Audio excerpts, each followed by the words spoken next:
सत्य को खोजने वाले आप सभी साधकों को हमारा प्रणाम।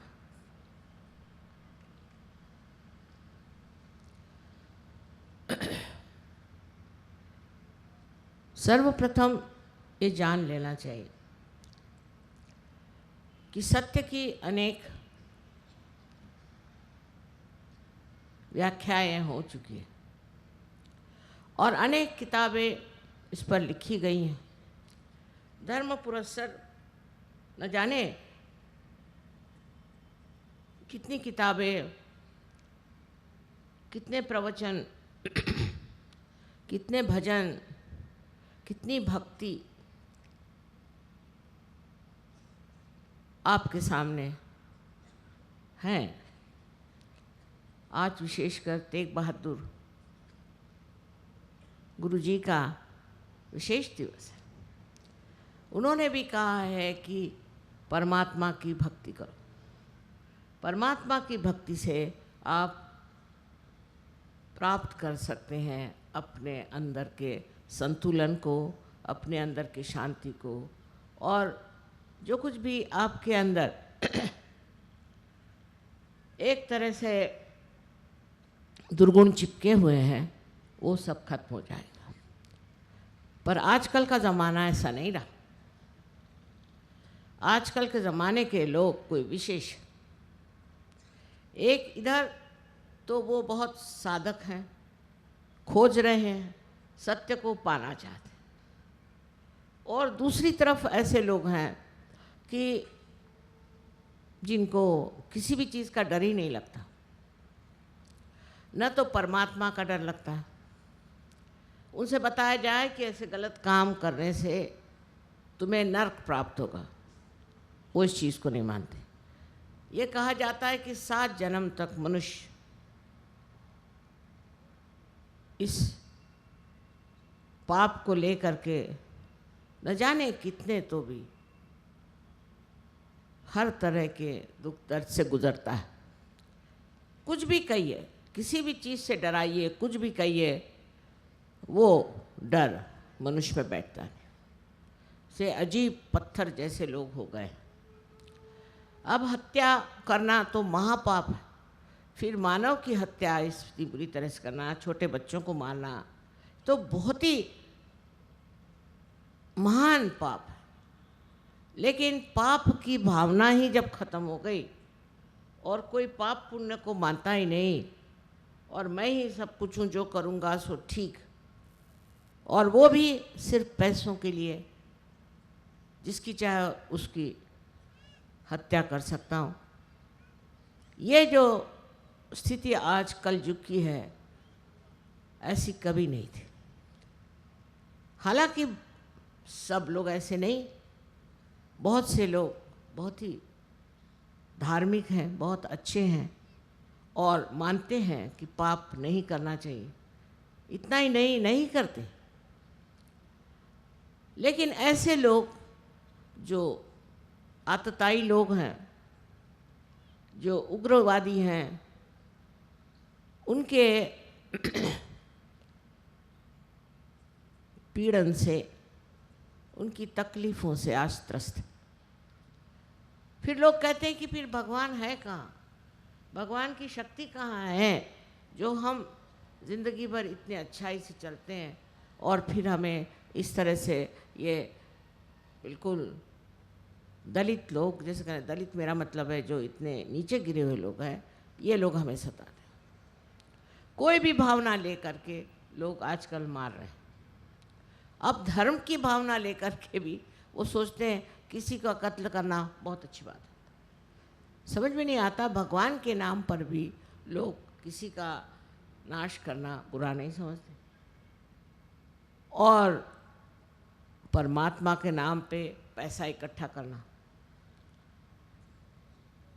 परमात्मा के नाम पर सब तरह का झूठ और पाखंड फैलाना, यह आज की समस्या कुछ ज़बरदस्त है। और किसी को कुछ एहसास ही नहीं होता, महसूस ही नहीं होता, सोचते नहीं हैं कि ऐसे कैसे आप छोटे छोटे बच्चों को मार देते हैं। औरतों को मार देते हैं। इतनी निर्दयता कभी भी देखी नहीं। कोई वजह हो, कोई युद्ध हो तो बात समझ में भी आती, पर ऐसी कोई बात नहीं। सिर्फ पैसे के लिए, क्योंकि किसी ने आपको पैसा दिया, आप जाकर किसी को मार देते। ये पैसे की जो आजकल बड़ी भारी लालच आ गई है, उससे मनुष्य ये नहीं समझता कि कितने बड़े पाप के गर्त में वो फंसा जा रहा है। ये माना कि गरीबी है दुनिया में और अपने देश में बहुत ज़्यादा गरीबी है, उसको हटाने का तरीके भी बना सकते हैं, उसको सोच सकते हैं, समझ सकते हैं। इसका एक ही अर्थ है कि लोग बिल्कुल अंधे हो गए, उनकी समझ में नहीं आता है कि ऐसा हम क्यों करते हैं, और बस पागल जैसे सब तरह से अपना भी सर्वनाश कर रहे हैं। अब इसका इलाज कोई आज इस कलयुग में है तो वो है सहयोग। माने आप अपने को पहले जानिए आप क्या हैं। आपको अपने को पहचाने बगैर आप न तो धर्म जान सकते हैं, नहीं तो आप परमात्मा को जान सकते हैं। क्योंकि धर्म के नाम पर भी दुनिया भर के गुनाह हो रहे हैं और अच्छाई के नाम पर भी बहुत लूटपाट हो रही।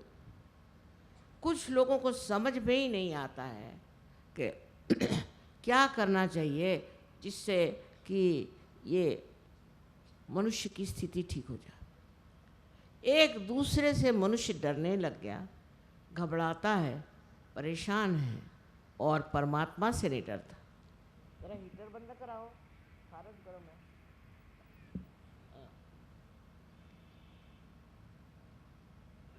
ये सारी बातें करने से गर्मी भर आती और कुछ नहीं,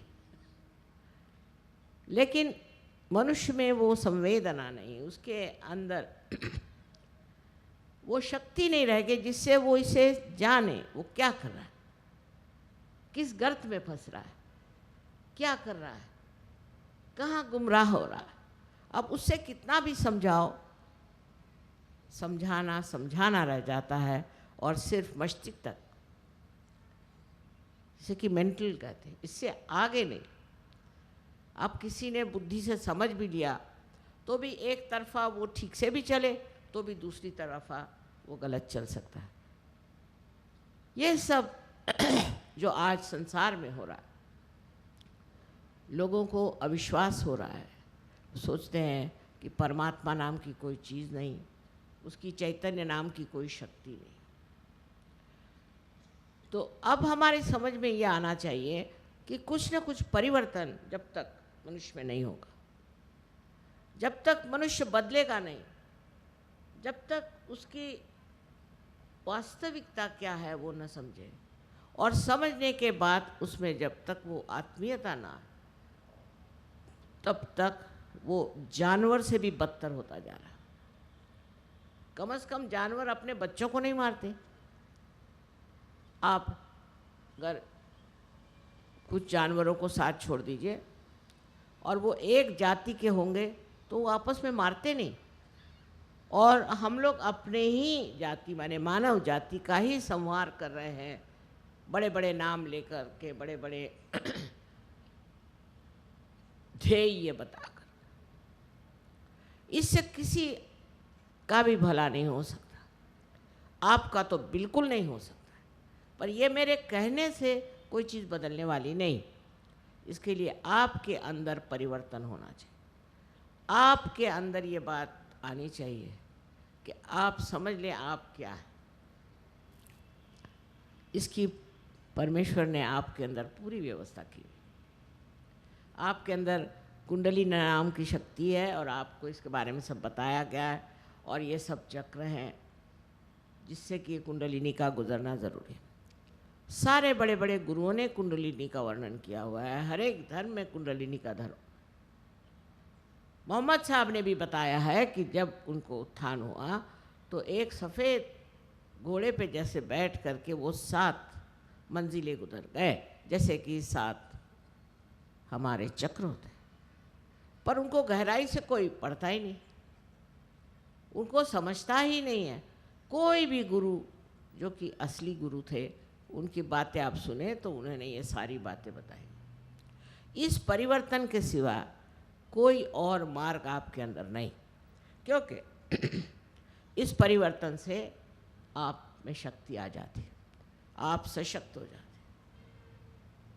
अपना आत्मसम्मान वो आप समझते, और उस आत्मसम्मान में ही आप गौरवान्वित होते हैं। उसके गौरव को आप समझते हैं कि ये कितनी बड़ी हमारे सामने एक बहुत संपत्ति, बहुत बड़ी संपत्ति हमारे अंदर आ गई कि हम अपने आत्मा को समझते हैं और उसका हम सम्मान करते हैं। ये तो नहीं हो सकता कि हम आपसे कहें आप आत्मा हैं, तो आप कहेंगे काहे पर से, कैसे कहा आपने आप आत्मा है? इसको सिद्ध करना होगा, और यही सिद्धता आप सहयोग में पाते हैं। दूसरी बात समझने की है कि ये आपके अंदर, सबके अंदर ये शक्ति है।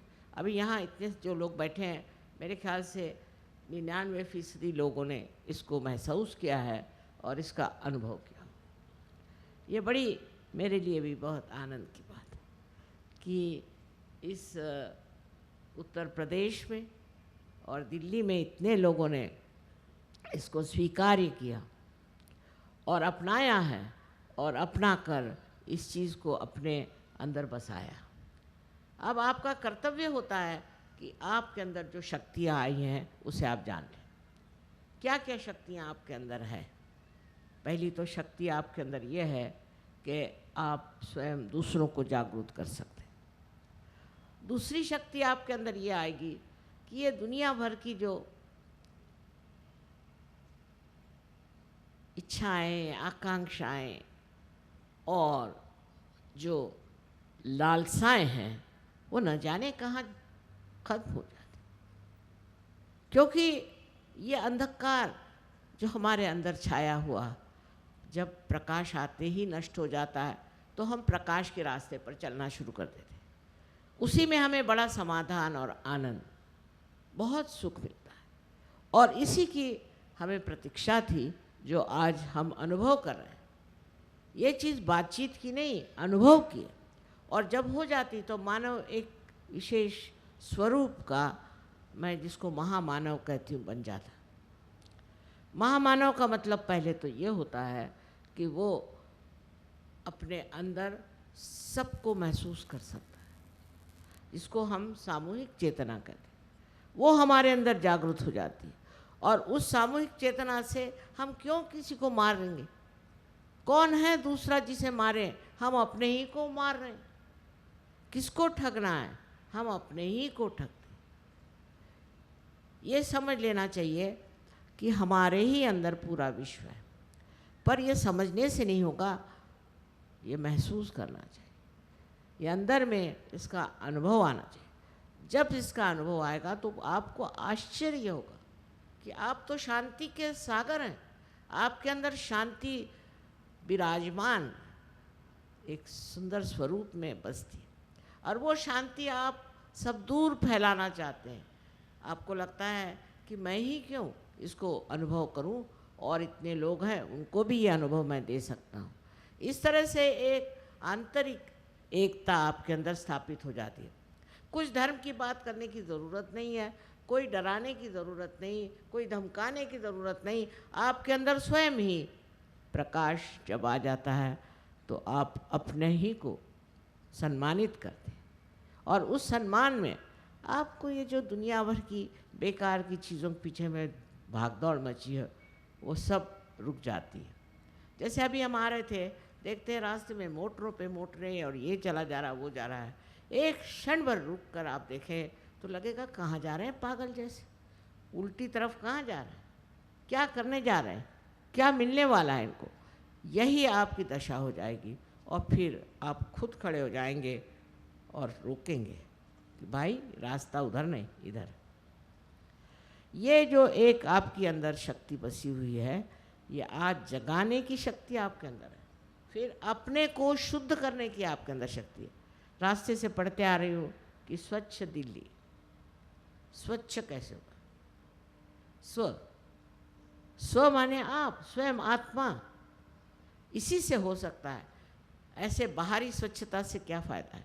अंदर की जब स्वच्छता हो जाएगी तो आप जानिएगा कि आप क्या हैं, आपके अंदर कितने सद्गुण हैं, कितने आपके अंदर प्रेम के प्रवाह बह रहे हैं, इतने आनंद की सृष्टि आपके अंदर हो सकती है।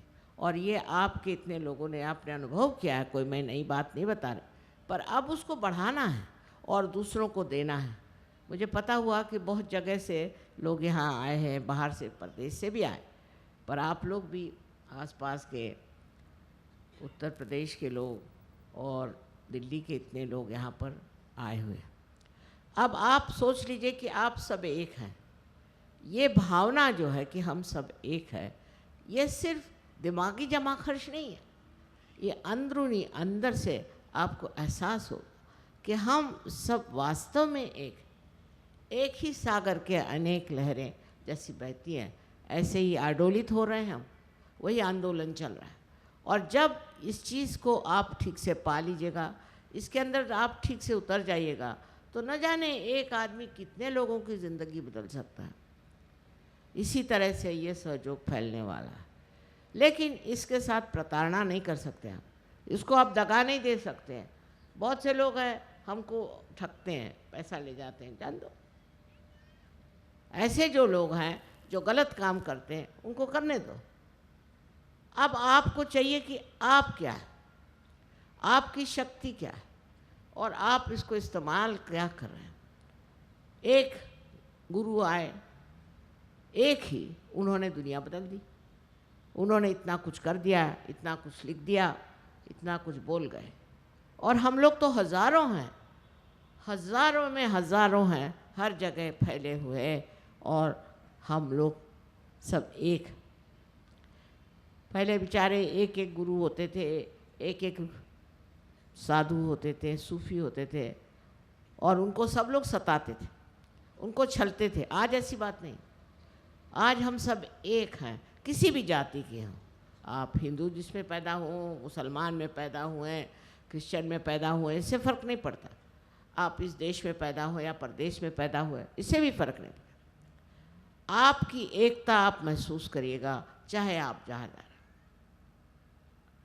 अब इसमें यह है कि ये चीज़ एक अनुभव है, माने आपको कुछ होना है, आपको कुछ बनना है। सहयोग में ऐसा नहीं कि आपने 10 पैसे दिए और आप मेंबर हो गए, वैसे नहीं हो सकता। आपको बनना है, और वो बनना आपके लिए बहुत आसान है। उसमें पैसे से का तो सवाल ही नहीं उठता। भगवान को पैसा मालूम नहीं क्या चीज़ है, लेकिन आप भी समझ जाएंगे कि ये बनना जो है कठिन नहीं है। अपने आप सब चीज़ घटित होती है, अपने आप सब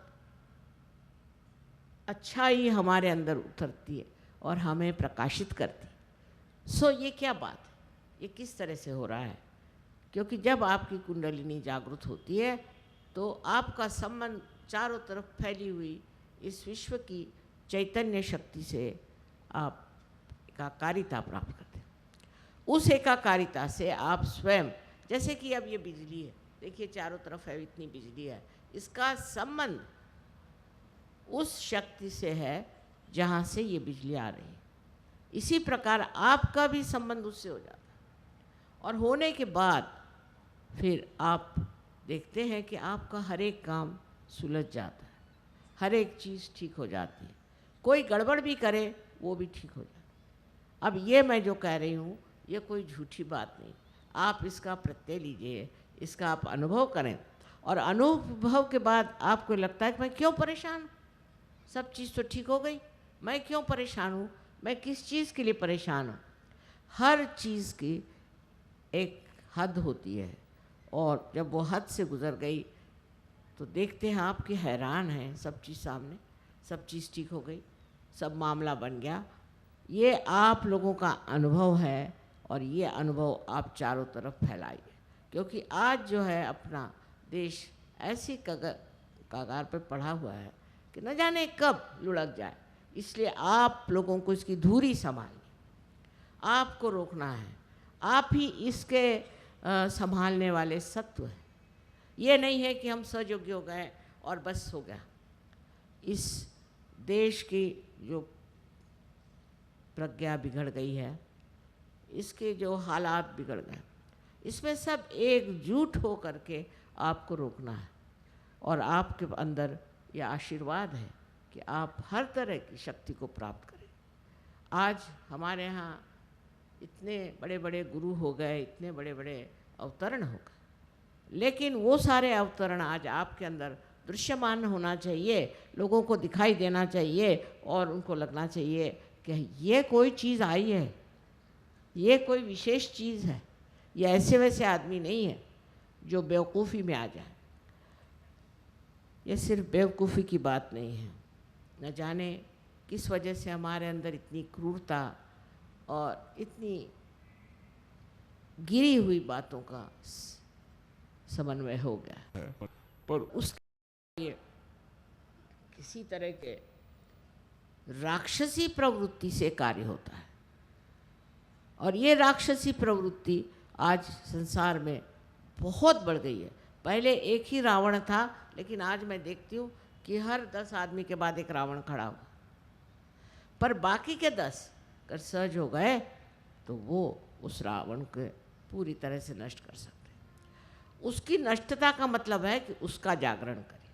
उसकी नष्टता नहीं कि उसके 10 सर उतारें, ये उसको आपको जागरूक करना है और उसको जागरूक करके और उसको ये आनंद का अनुभव देना चाहिए। सहज का रास्ता प्रेम का, सिर्फ प्रेम, और प्रेम ही सत्य है।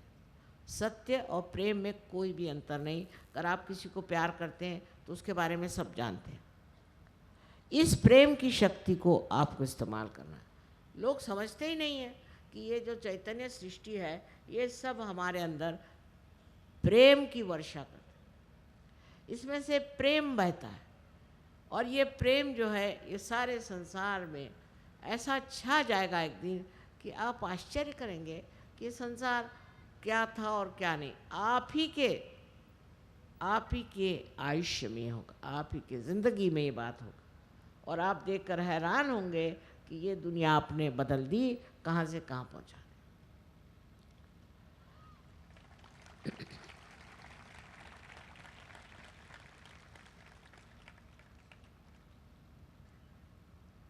आपको कोई खास मेहनत नहीं करनी, सब आनंद की बात है। जब आप दूर दूर से आए हैं, आपने देखा है कि जब आप लॉरी में बैठ के आ रहे थे तो भी आप मज़े उठा रहे थे।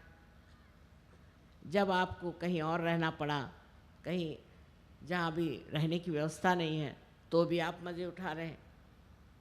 एरोप्लेन से जब मैं आती हूँ तो मुझे चिंता रहती कि एरोप्लेन अगर टाइम से नहीं पहुँचा तो वहाँ बेचारे न जाने कितने लोग आए होंगे, पर मैं देखती हूँ कि सब खुशहाल हंस रहे। मैंने कहा भाई कर क्या रहे थे, 4-5 घंटे लेट हो गया प्लेन। कहले माँ इतना मज़ा आया, ऐसे तो कहीं भी नहीं। ये समझने की बात है कि इंतज़ार में लोग परेशान रहते हैं, लेकिन यहाँ इंतज़ार में ही लोगों ने मज़ा उठाया और देखा। ये सारी सुंदर अप्रतिम इस तरह की सारी कुछ ज़िंदगी आपके सामने है। बस आपको इसमें उतरना है, प्रयत्नशील होकर के उतरना है, ध्यान से इसमें उतरना है और इसको प्राप्त करना है। ये काम बुद्धि से नहीं जाना जा सकता, नहीं ये काम कोई मेहनत करने की ज़रूरत कि आप सर के बल खड़े हो जाइए, कुछ नहीं। बस आप इसमें घुलते जाइए और इसमें पिघलते जाइए। इस प्यार की जो महानता है वो ये है कि आपको कोई कष्ट नहीं होता। आपके सारे कष्ट जो है वो पता नहीं कहाँ नष्ट हो जाते हैं, और जो आपके अंदर जो एक नया जागरण होता है, उससे सारी दुनिया एक बड़ी अद्भुत सी चीज़ लगती है। वैसे देखिए तो परमात्मा ने बहुत सुंदर दुनिया बनाई, उसकी कोई गलती नहीं है। और उसने आपके अंदर भी कुंडलिनी बना के रखी हुई है। वो भी चाहता है कि कि आप अपने जागरण को प्राप्त करें और इसमें उतरें। पर आप छोटी छोटी चीज़ें में उलझे हुए हैं, बेकार की बात। जैसे कि कोई कहेगा साहब मैं तो ईसाई हूँ, मैं तो नहीं मानता, मैं फलाना हूँ, मैं तो नहीं मानता। अरे नहीं मानने से क्या फ़ायदा है? सारे धर्मों में लिखा है कि आपको आत्म साक्षात्कार होना चाहिए। बगैर आत्म साक्षात्कार के आप परमात्मा को भी नहीं जान सकते। ये बात बिल्कुल सही है। और जब तक आप इसको प्राप्त नहीं करते, आप बेचैन रहें, आप परेशान रहेंगे, आप तकलीफ़ में रहेंगे। पर जैसे ही ये प्यार का सागर उमड़ता हुआ आपको अंदर खींच लेगा, आप सोचेंगे पता नहीं ये कैसे। बहुत से सहयोगी ने मुझसे कहा माँ हमारे पूर्व जन्म के क्या कर्म बहुत अच्छे थे कि हमें ये चीज़ प्राप्त हो गई। मैंने कहा पूर्व जन्म की बात ही नहीं करो, अभी इसी जन्म की बात करो। इसी जन्म में आपका परिवर्तन हो गया है और इस परिवर्तन को स्वीकार्य सर आँखों पे, और इसकी वजह से जो जो कार्य हो सकता है उसे बहुत प्रेम से करो। कोई आदमी खराब हो सकता है, सहयोग में ऐसे लोग घुस आते हैं, कुछ हर्ज नहीं, उससे आपका कुछ लेना देना नहीं बनता। आपका लेना देना परमात्मा से, इस परम चैतन्य से। और इतना सुघड़, इतना शास्त्रीय और कोई सा भी मार्ग नहीं है। क्योंकि पहले जो बेचारे हो गए, अवतरण हो गए, गुरु हो गए, ये है वो, एक तो आप लोगों को जागृति नहीं दे पाए, और दूसरी बात ये भी है कि उनको समझना आप लोगों के बस का नहीं था। ये सर्वसाधारण बुद्धि तक पहुंचने वाली बहुत ही सादी कृति है कि कुंडलिनी का जागरण कर दें। इसके लिए कोई ज़रूरी नहीं कि कोई जाति पाति कुछ, ये सब व्यर्थ की बातें, व्यर्थ के विद्रोह है। आपस में जो रिश्तेदारी है, प्यार है, वो दूसरी तरह से समझना चाहिए कि जिसमें कोई लोभ नहीं है, कोई मोह नहीं है, कोई मत्सर नहीं है, सिर्फ प्यार ही प्यार है। ऐसी रिश्तेदारी आपस में हो जाती है सहयोग में। और अगर कुछ कमी रह जाती तो उसको भी आप ध्यान से साफ कर सकते। ऐसे सुंदरतम महान जीवन के आप अधिकारी हैं और उसे प्राप्त करना है। ये भारतवर्ष योग भूमि है, यहाँ कुछ भी होने दीजिए, बेकार की चीज़ें होती रहती हैं, पर यह योग भूमि है। और इस योग भूमि का मतलब यह है कि यहाँ पर सबसे ज़्यादा चैतन्य की महिमा है। चैतन्य चारों तरफ यहाँ फैला हुआ। अभी आप प्रदूषण की बात करते हैं, पर मुझे तो चैतन्य दिखाई देता है चारों तरफ। आप लोग जहाँ बैठे हैं वहाँ भी चैतन्य ही चैतन्य। जैसे जैसे सहयोगी बढ़ेंगे, ये सब प्रदूषण आदि चीज़ें अपने आप नष्ट हो जाएंगी। ये मेरी बात आप बांध के रखिए। अब अपने जीवन की ओर थोड़ी दृष्टि करें कि हम क्या करें, हम अपना जीवन कैसा व्यतीत कर रहे हैं। रात दिन पैसे की चिंता, रात दिन और बेकार चीज़ों की चिंता करते हैं, या हम अपने चिंतन में बैठ के अपने को देख रहे हैं और अपने गौरव को देख रहे हैं, अपनी महानता को देख रहे हैं, और उसके साथ अपने प्यार का प्रवाह सारे संसार में फैलाना चाहते हैं। ये एक सहयोगी का परम कर्तव्य है। उसको कुछ पैसा देना ज़रूरी नहीं, उसको कुछ करना ज़रूरी नहीं, उसके सारे कार्य ठीक हो जाएंगे। बस एक ही उसे करना है कि अपने को वो पूरी तरह से जान ले कि वो कितना महान है, उसमें कितनी विशेषताएं हैं। आज आप लोग यहाँ पर आए इतने दिन में, मैं बहुत परेशानी से भी आए लोग। मैंने सुना कि बाहर से आए हैं, यहाँ कोई व्यवस्था भी नहीं कि मेरे बच्चों के लिए कोई व्यवस्था करूँ, पर वो अपने ही अंदर समाये हुए हैं और व्यवस्थित। कैसे कैसे हो रहा है सब कुछ समझ में नहीं आता, क्योंकि ये एक अंदर की जो एकता है उसका स्वरूप, उस एकता में आप मज़े उठा रहे हैं। चाहे मंडप के नीचे बैठे, चाहे नदी के पास जाके बैठे, चाहे कहीं बैठे, जब चार आदमी सहयोगी मिल जाते हैं बस उनको मज़ा आते रहता है।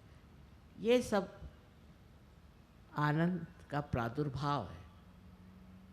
आनंद फूटता है अंदर से, ये इसका स्थान सारा हमारे हृदय में है। और इस आनंद को जब हम अपने अंदर प्राप्त करते हैं। तो जैसे आपको बताया गया होगा कि सहस्त्रार में ये निरानंद हो जाता है। बस कोई कह नहीं सकता कि ये आनंद कैसा, निरानंद, पूरी तरह से आनंद हर एक चीज़ में आता है। छोटी छोटी चीज़ों में, बड़ी बड़ी चीज़ों में, सब में आनंद ही आता है। और जब आपकी दृष्टि किसी ऐसी चीज़ पर जाएगी जो गलत है, जिससे समाज की हानि हो रही, जिससे लोगों को दुख हो रहा है, तो आपको आश्चर्य होगा कि आपका जो चित्त है वो कार्यान्वित होता है, और वो कार्यान्वित हो करके और ये सब चीज़ों को खत्म कर सकता है। आपका चित्त वहाँ जाना चाहिए। अगर आपका चित्त सब अपने में ही समाया हुआ है तो बेकार है, क्योंकि ये चित्त जो है ये प्रकाशित है। ये चित्त आप जहाँ भेजेंगे, कोई सी भी चीज़ आप जान ले, फौरन उस चीज़ का इलाज हो सकता है, और वो भी सामूहिकता से होता है। पर हमारे चित्त को भी हमें स्वच्छ रखना चाहिए। अगर हमारा चित्त ऐसी ऐसी चीज़ों में उलझा रहे तो वो इतना कार्यान्वित नहीं हो सकता। पर अगर हमारा चित्त उस परम शक्ति से प्लावित है और उससे आशीर्वादित है, तो वो चित्त इतना कार्य कर सकता है। कहीं भी आप जाएंगे आपको आश्चर्य होगा कि कल ही हमने सोचा था आज हो गया। और बड़े पैमाने पर, बड़े सामूहिकता पर ये कार्य करता है। ये सोचना कि अब हम 2-4 सहयोगी हो गए तो हमारा क्या, 2-4 नहीं है, आप अनेक, हर देश में, हर जगह आप बसते हैं।